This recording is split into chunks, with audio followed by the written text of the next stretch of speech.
Praise the lord. मसीह यीशु में आप सबकी सलामती हो। हम देखेंगे लूका की अंजील उसका 11 बाब उसकी 11 आयत में लिखा है, तुम में से ऐसा कौन सा बाप है कि जब उसका बेटा रोटी मांगे तो उसे पत्थर दे, या मछली मांगे तो उसे मछली के बदले उसे सांप दे, या अंडा मांगे तो उसको बिच्छू दे। बस जब तुम बुरे होकर अपने बच्चों को अच्छी चीज़ें देना जानते हो, तो आसमानी बाप अपने मांगने वालों को रूह कुदस क्यों न देगा। आमीन, हालेलुया।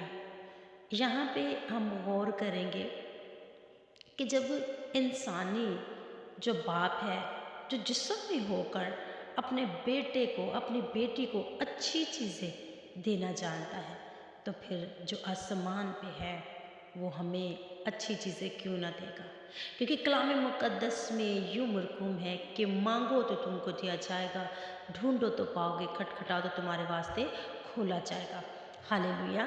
तो जो हमारा खुदा बाप है जो आसमान पे है, हालेलुया, उससे मांगो, उससे अच्छी आंखें मांगो, परखने वाली आंखें मांगिए, अक्ल मांगिए कि खुदा तो मुझे अच्छे बुरे की पहचान करने वाली आंखें दे, मेरी आंखों के ऊपर जो पर्दा है उसको हटा दे।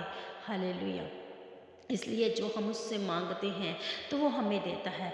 आज अपने एक बात नोट कर लीजिए कि जब भी हम दुआ में बैठे, खुदा की हजूरी में बैठे, सच्चे दिल से बैठिए और उसको रूह में होकर उससे मांगिए। हालेलुया। जो मांगेंगे वो देगा, लेकिन आज हमें उससे मांगने की ज़रूरत है। आज उससे मांगिए, अक्ल मांगिए, हिम्मत ताकत मांगिए, ज़िंदगी मांगिए, पाक रूह कुदस मांगिए। हालेलुया। वो देता है। वो कहते हैं मांग तो तुझे मिलेगा। हालेलुया। इसलिए उससे मांगिए, वो देने के लिए रेडी है, लेकिन हमारे पास लेने के लिए टाइम नहीं होता। हालेलुया। इसलिए वो हमारा आसमानी बाप है, वो जब भी देता है हमें अच्छा देता है और बेहतर देता है। हालेलुया। God bless you. खुदावंद आप सबको बरकत दे। आमीन।